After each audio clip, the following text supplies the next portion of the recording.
சில சமயத்தில் சிறிய காயம் கூட பெரிய விளைவை ஏற்படுத்திவிடும்.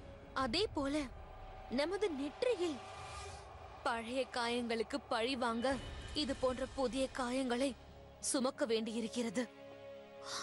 உன்னுடைய நம்பிக்கை ஜெயிப்பதற்காக நான் இந்த வழியை கூட அனுபவிக்க வேண்டாமா? மிகவும் அற்புதம் நிகார் பானு. அபுல் மஹலி அவர்களே, இவன் தானே அவன்? தங்கள் மைத்துனராக இருந்தும் தங்களுடைய கண்களை பறித்தவன் இவன் தானே அவன்? என் தம்பியாக இருந்து கொண்டும் என் உரிமைகளை பறித்தவன். கோபத்தை விட்டுவிடு ஜலால். இது நம் குடும்ப பிரச்சனை. நம் அனைவரும் ஒரே பரம்பரையை சார்ந்தவர்கள். எனக்கு என்னுடைய சகோதரி மீண்டும் கிடைத்து விட்டார் என்று நான் ஒரு கணம் எண்ணினேன். அது அவ்வளவு சுலபம் அல்ல ஜலால். நீ எப்பொழுது என்னுடைய அனைத்து உரிமைகளையும் பறித்து விட்டாயோ அன்றே நீ என் எதிரியாகிவிட்டாய் ஜலால். என் அம்மாவையும் சிறைச்சாலையில் அடைத்து விட்டாய். நீ எனது வாழ்க்கையை அழித்து விட்டாய். இவ்வளவு நடந்த பிறகும் எவ்வாறு நினைக்கின்றாய் நான் உன்னோடு உறவு பாராட்டுவேன் என்று? அனைத்தையும் மறந்து விடுவேனா? சில சமயங்களில் சில விஷயங்களை மறக்க இயலாது ஜலால். சில காயங்கள் என்றுமே ஆறாது ஜலால். உன்னுடன் போர் புரிந்து உன்னை கொல்ல வேண்டும் என்று என் இதயம் துடிக்கின்றது. அப்பொழுது எனக்கு சந்தர்ப்பம் கிடைக்கவில்லை. நீங்கள் தவறாக புரிந்து கொண்டிருக்கிறீர்கள் நிகாரக்கா. நான் உங்கள் உரிமையையும் பறிக்கவில்லை, உங்கள் தாயையும் அடைத்து வைக்கவில்லை. இன்னும் சொல்ல போனால் எனக்கு இதை பற்றி தெரியவே தெரியாது. ஜோதா பேகத்திற்கு மொட்டை கடிதாசி வரும்போதுதான் எனக்கு அதை பற்றி தெரிய வந்தது. நான் நிச்சயமாக உங்களை மோசம் செய்யவில்லை. என்னை நம்புங்களக்கா. போதும், இனியும் போய் கோராதே. என்னுடைய அம்மா உன்னிடம் பட்ட வேதனையை நீயும் நிச்சயம் அனுபவிப்பாய் ஜலால். என் அம்மா கத்தி கூச்சலிட்டது போல நீயும் கத்தி கூச்சலிடுவாய். ஆனால் உன்னை காப்பாற்ற யாரும் வர மாட்டார்கள். நீ இனி இங்குதான் இருக்க வேண்டும். இந்த இருட்டறையில் தான் இருக்க வேண்டும். அதற்கு அவசியம் என்ன நிகார் பானு? இன்றே இந்த எதிரியை உலகம் என்னும் சிறைச்சாலையில் இருந்து நீக்கி விடுகிறேன். வேண்டாம், இப்பொழுதல்ல. பேகம் மகாச்சுச்சுக்கிற்கு நான் அளித்த வாக்கை முதலில் நிறைவேற்ற வேண்டும். இவனுடைய மரணம் அவ்வளவு சுலபமாக இருக்கக்கூடாது. ஒரு முறை ஜலால் உன் கட்டுப்பாட்டிற்கு வரட்டும். அவனை நீ 30 மணி நேரத்திற்கு உயிருடன் வைத்திருக்க வேண்டும். அவனை துடி துடிக்க சித்திரவதை செய்ய வேண்டும். முதலில் நீ அவன் மணிமகுடத்தை அவன் சிரசிலிருந்து இறக்க வேண்டும். அதன் பிறகு மெல்ல அவனது உடம்பில் கீற வேண்டும். அவனது எலும்பை ஒவ்வொன்றாக நொறுக்க வேண்டும். அதன் பின் 30 மணி நேரம் முடிந்த பிறகு நீ அவனது சிரசை அவனது கழுத்திலிருந்து நீக்கி எனக்கு பரிசாக அனுப்பிவை.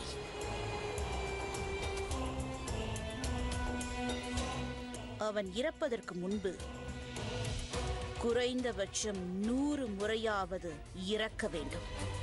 உன்னுடைய பாதங்களில் அவன் விழுந்து உயிர் பிச்சை கேட்டு கதற வேண்டும். என்னுடைய தாய் எதற்காக என்னிடம் இப்படி நடந்து கொள்ள வேண்டும்? ஏன் எதற்கு என்று சேஞ்சாவான உனக்கு தெரியாதா ஜலால்? ஆம், எவ்வாறு தெரியும்? மற்றவர்களை துன்புறுத்தி பார்க்கும் உனக்கு அவர்கள் வேதனை எவ்வாறு புரியும்? வெற்றியின் கோஷங்களுக்கு நடுவில் உன் குடும்பத்தாரின் அழுகுரல் உனக்கு எவ்வாறு கேட்டு இருக்கும்? பேகம் மகாச்சுச்சுக் மிகவும் சரியாக கூறினார். உன்னுடைய மரணம் இவ்வாறு தான் இருக்க வேண்டும். நீ துடிக்க வேண்டும்.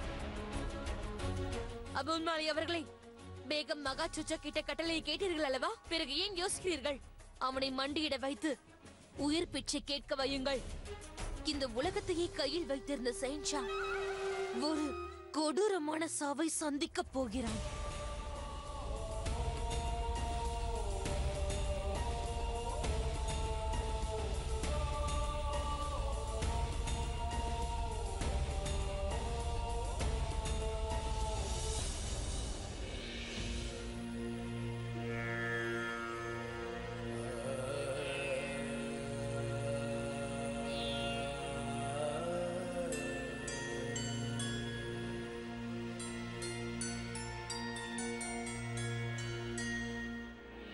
வணக்கம் மகாராணி அவர்களே.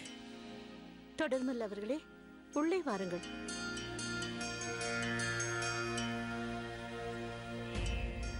தொடர்மல் அவர்களே, ஏன் கவலையோடு உள்ளீர்கள்? என்ன விஷயம்?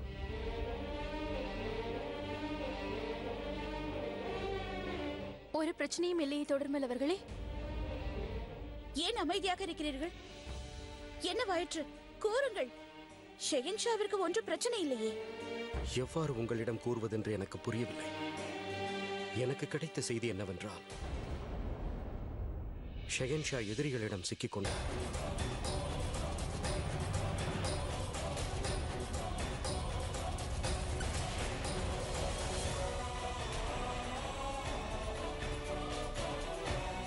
என்னவாயிற்று அவர்களே? எனக்கு ஒன்றுமில்லை சலீமா பேகம். இந்த செய்தி உண்மைதானா தொடர்மல் அவர்களே? அதை நான் எனது கண்களால் காணவில்லை. ஆனால் தகவல் இதுதான். ஷெஹன்ஷா அவர்களை எதிரிகள் கைது செய்து விட்டார்கள்.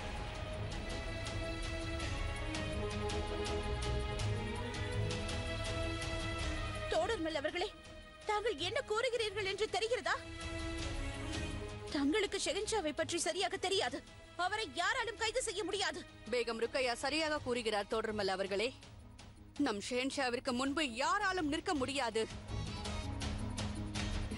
நான் கேட்பதை என்னால் நம்ப முடியவில்லை. ஷெஹன்ஷாவை எவ்வாறு கைது செய்ய முடியும்? அவ்வாறு நடக்க வாய்ப்பில்லை. இளவரசி நிகாரும் அபுமாலியும் சேர்ந்து கொண்டு சூழ்ச்சியால் கைது செய்தார்கள். ஷெஹன்ஷாவின் பாதுகாப்பு படையைச் சேர்ந்த ஒருவன் அங்கிருந்து உயிர் தப்பி வந்து என்னிடம் இச்செய்தியை கூறினான். இவ்வாறுதான் எனக்கு தெரிய வந்தது.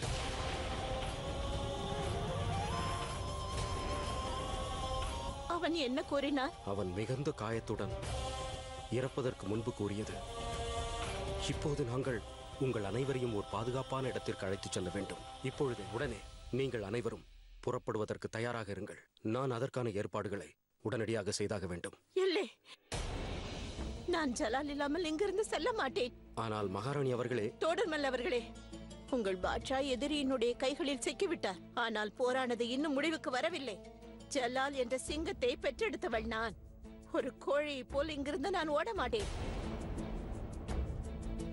தாங்கள் செல்லுங்கள். சென்று உங்கள் ஷெஹன்ஷாவை தேடுங்கள். அவரை பற்றிய செய்தி கிடைக்காமல் தாங்கள் இங்கு நிச்சயம் வரக்கூடாது. ஆனால் இது முகலாய சாம்ராஜ்யத்தின் மகாராணியின் கட்டளையாகும். சென்று என் மகனை தேடுங்கள். ஷெஹன்ஷாவை பாதுகாக்க வேண்டியது உங்களுடைய முதல் கடமையாகும். நாங்களும் பின்பற்றுவது ஷெஹன்ஷாவின் கட்டளையைத்தான். அந்த புறத்து பெண்கள் இங்கே பாதுகாப்பாக இல்லை. ஜலால் இல்லாத இந்த அந்த புறமே இல்லை. இது ஒரு சூன்யமான சுடுகாடாகும். ஷெஹன்ஷாவை பாதுகாப்பற்ற நிலையில் இருக்கும் பொழுது எங்களை பற்றி என்ன கவலை? தொடர்மல் அவர்களே, தங்கள் ஷெஹன்ஷா இப்பொழுது எதிரிகளிடம் இருக்கிறார், ஆபத்தில் இருக்கிறார். அட்கா அவர்கள், ஷாபுதீன் அவர்கள் மற்றும் ஆதம் கான் அனைத்து அதிகாரிகளும் சென்று ஷெஹன்ஷாவை தேட ஏற்பாடு செய்யுங்கள். அவரை எப்படியாவது மீட்டு வாருங்கள். இது என்னுடைய கட்டளையாகும். இருப்பினும் மகாராணி, ஷெஹன்ஷாவின் கட்டளையை நீங்கள் செயல்படுத்துவதை விட அவர் உயிரை காப்பதே சிறந்ததாகும். 30 மணி நேர கொடுமைதானே. அவருடைய விருப்பத்தை நிறைவேற்றிய பிறகு என்னுடைய கரங்களாலேயே உன்னை கொன்று விடுவேன். அதன் பிறகு உன்னுடைய அனைத்தும் என்னுடையதாகிவிடும். உன்னுடைய அந்தப்புறம், உன்னுடைய பேகங்கள்.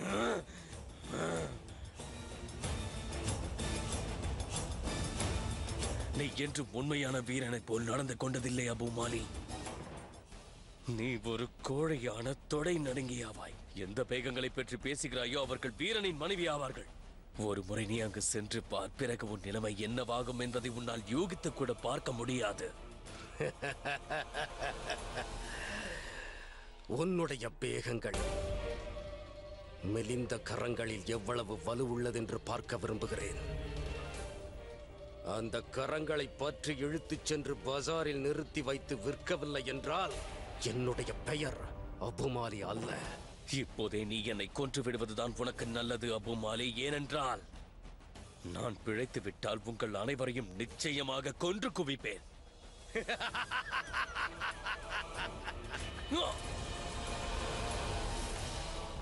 இன்று வரை ஷெஹன்ஷா நம்மை பாதுகாத்து வந்தார். இப்பொழுது அவர் ஆபத்தில் சிக்கியிருக்கும் இந்த வேளையில் நமது பாதுகாப்பை கருதி இவ்வாறு செல்வது முறையல்ல. தங்களுக்கு கேட்கவில்லையா தோடர்மல் அவர்களே? ஷெகன்ஷா இல்லாமல் நாங்கள் வரமாட்டோம் என்று கூறிவிட்டோம் அல்லவா? தாங்கள் சென்று ஷெகன்ஷாவை தேடுங்கள்.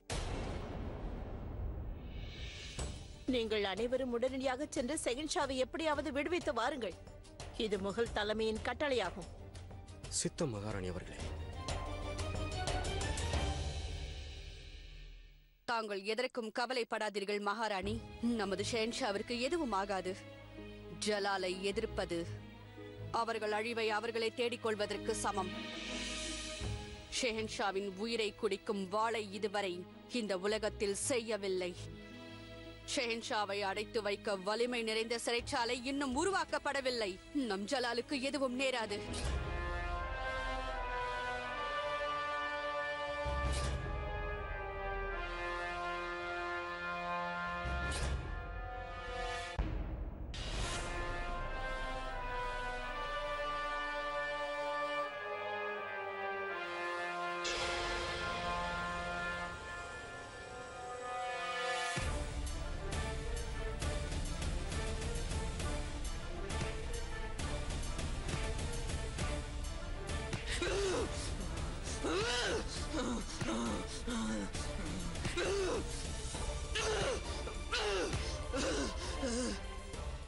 முழங்காலிடு ஜலால், எங்களிடம் நீ மன்னிப்பு கேள். உயிர் பிச்சை கேட்டு மன்றாடு. அது நடக்காது. உன்னை பணிய வைப்பேன் ஜலால்.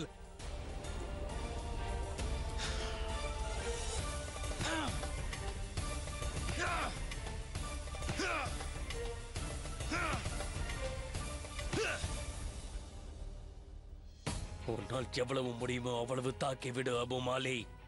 இருப்பேனே தவிர நான் பணிந்து போக மாட்டேன். உன்னை பலமாக தாக்குவேன் என்று எவ்வாறு நினைத்தாய்? நான் செய்யப் போவதை அறிவாயா? உன்னுடைய அன்பான பலகீனமான பேகங்கள் இருக்கிறார்களே, அந்த அந்தப்புறத்திற்கு இப்போது நான் நேராக செல்லப் போகிறேன். அவர்களின் முட்காடை நீக்கப் போகிறேன். உன்னை தவிர வேறு எவரும் அவர்களை இதுவரை பார்த்ததும் இல்லை. ஆனால் இனி பலர் தொடுவார்கள். இதுவரை எனது சேனைகள் போர் புரிந்து களைத்து போயிருக்கிறார்கள். இது அவர்களுக்கு பொழுதுபோக்காக இருக்கும். அதிலும் பல நூறு பேகங்கள் பல இரவுகளை உன்னுடன் கழித்திருக்கவே மாட்டார்கள். உங்களில் 50 வீரர்கள் என்னுடன் வருகிறீர்கள். மற்றவர்கள் இங்கேயே தங்கியிருந்து அந்த புறத்தை பாதுகாக்க வேண்டும். தோடர்மல் அவர்களே,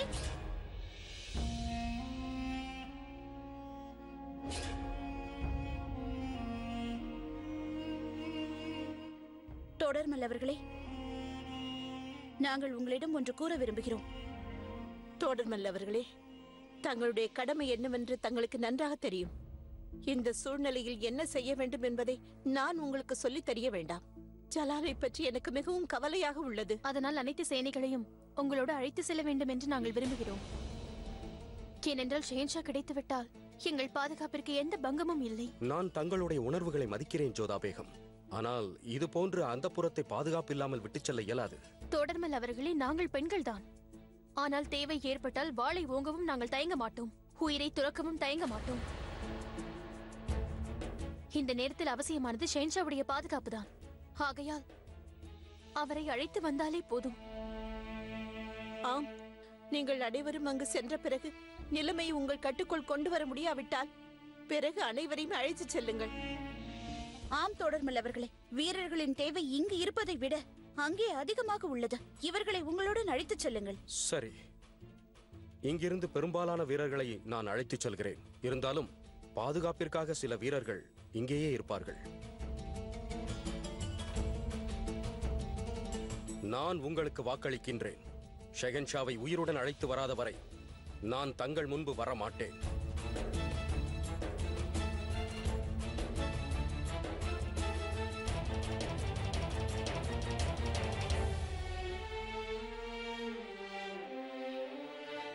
என்ன செய்ய வேண்டுமோ செய்து கொள்ள அபுமாலி. ஆனால் நான் உனக்கு எப்போதுமே அடிபணிய மாட்டேன்.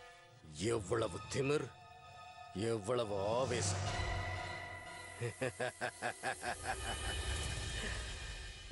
நீ சொன்னதை போன்றே செய்கின்றேன். நான் ஒரு கட்டுக்கதையை கூறப்போகிறேன். அதாவது அதில் நீ எவ்வாறு என் கால்களை பிடித்து மன்றாடினாய் என்று பேகங்களுக்கு கூறுகிறேன். எவ்வாறு முகலாயர்களின் புகழ்பெற்ற ஷெஹென்ஷா மன்றாடி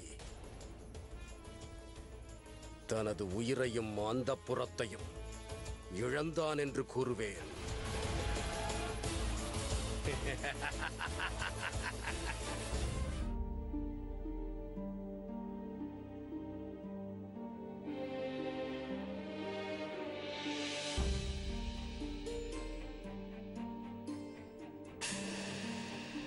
ஒருவேளை ஷெஹென்ஷாவை கைது செய்தது உண்மை என்றால் பிறகு என்னவாகும் என்று அனைவருக்கும் நன்றாக தெரியும். அவர்கள் நம்மை தேடிக்கொண்டு இங்கு வந்து விடுவார்கள். கைது செய்த பேகங்களை என்ன செய்வார்கள் என்பது தங்களுக்கு நன்றாகவே தெரியும்.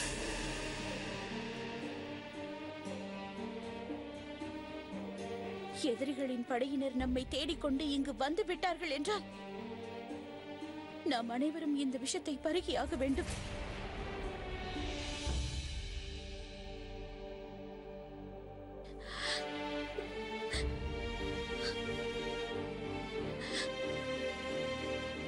வாங்கிக் கொள்ளுங்கள் ஜோதா பேகம்.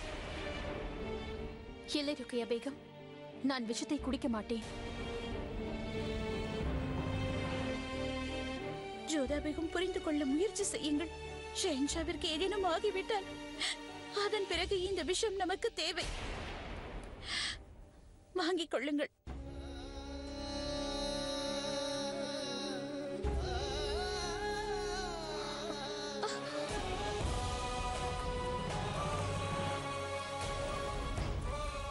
ஜோதா பேகம், தங்களுக்கு புரியவில்லை.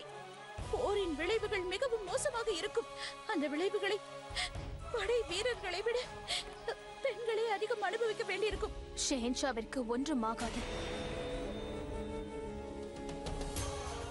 எனக்கு நம்பிக்கை இருக்கிறது. ஷெஹென்ஷாவிற்கு ஒன்றும் ஆகவில்லை. நம் அனைவரையும் காப்பாற்றவர் நிச்சயம் வருவார். அவருக்கு ஒன்றும் ஆகவில்லை ருக்கையா பேகம். தாங்கள் அதிர்ச்சியில் உள்ளீர்கள் என்று எனக்கு நன்றாக புரிகிறது. ஷெஹென்ஷா அவர்கள் கைது செய்யப்பட்டு விட்டார். அதை தங்களால் ஏற்றுக்கொள்ள முடியவில்லை. ஆகையால் இல்லை ருக்கையா பேகம், நான் நிதானமாகத்தான் உள்ளேன். ஷெஹென்ஷா பாதுகாப்பாக உள்ளார். அவர் நிச்சயம் திரும்பி வருவார் என்ற நம்பிக்கை எனக்கு உள்ளது. தங்களால் எவ்வாறு இவ்வளவு நம்பிக்கையாக கூற இயலுகிறது? ஏனென்றால் நான் இன்னமும் உயிரோடு இருப்பதால் தான் அவ்வாறு கூறுகிறேன். என் இதயம் துடித்துக் கொண்டிருக்கிறது. அதை வைத்துதான் கூறுகிறேன். ஷெஹென்ஷாவிற்கு ஒன்றும் ஆகவில்லை. அவர் உயிரோடு இருக்கிறார்.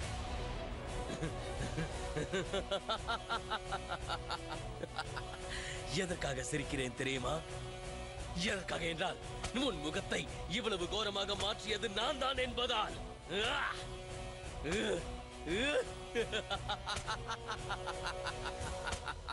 ஆம் ருக்கையா பேகம், என்னால் மூச்சு விட முடிகிறது. என் இதயம் துடிக்கின்றது. அதை வைத்துதான் கூறுகிறேன். ஷெஹென்ஷா அவர்கள் நலமாக இருக்கிறார். அவர் நிச்சயம் திரும்பி வருவார். இல்லை ஜோதா பேகம், தாங்கள் புரிந்து கொள்ள முயற்சி செய்யுங்கள். தோல்வியுற்ற ஷெஹென்ஷாவின் அந்த புறத்தை என்ன செய்வார்கள் என்று தங்களுக்கு தெரியாது. தங்களுக்கு நிச்சயம் புரியாது. யுத்தத்தில் நாம் தோற்கவும் இல்லை, ஷெஹென்ஷா இறக்கவும் இல்லை. நாம் அனைவரும் ஷெஹென்ஷாவுடைய அந்த புறத்தினர்கள். ஆகையால் நம்பிக்கையோடு இருங்கள். ஷெஹென்ஷா வருவார். அவர் வந்தே ஆக வேண்டும்.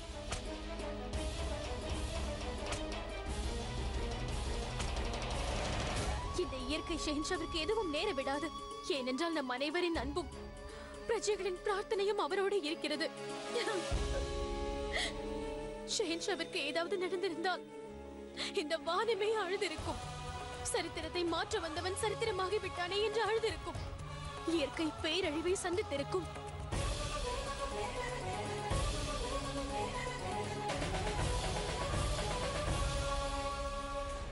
பணிந்துவிடு ஜலால், இல்லை என்றால் நீ உன் உயிரை இழப்பாய். என்னை கொன்றுவிடு அபுமாலி, அதுதான் நல்லது. என்னை நீ பிழைக்க வைத்து பெரிய தவறு செய்து விடாதே. பிறகு உன் மூச்சு நின்று போய்விடும். மாட்டிக்கொண்டாலும் உனது திமிர் அடங்கவில்லை. பார்த்து கொண்டே இரு உன் அந்தப்புறம் என்ன ஆகிறது என்று. ருக்கையா பேகம் என்னை அவமானப்படுத்தி விட்டாள். ஜோதா பேகம் பெனசிரின் ரகசியத்தை கண்டுபிடித்து என் கனவை மண்ணோடு மண்ணாக்கினாள். இல்லை, நான் அவர்களை கொல்லப் போவதில்லை. மாறாக அவர்கள் தினம் தினம் இறக்கும்படி செய்து விடுகிறேன். அவர்களை துன்புறுத்துவேன், வேதனைக்குள்ளாக்குவேன். அவர்கள் வாழ்வை சின்ன பின்னமாக்கி விடுகிறேன். அப்போதுதான் எனக்கும் நிம்மதி கிட்டும், உனக்கும் பாடம் கிட்டும். தயாராகுங்கள். ஜலாலின் அந்த புறத்தை சூறையாட புறப்படுங்கள்.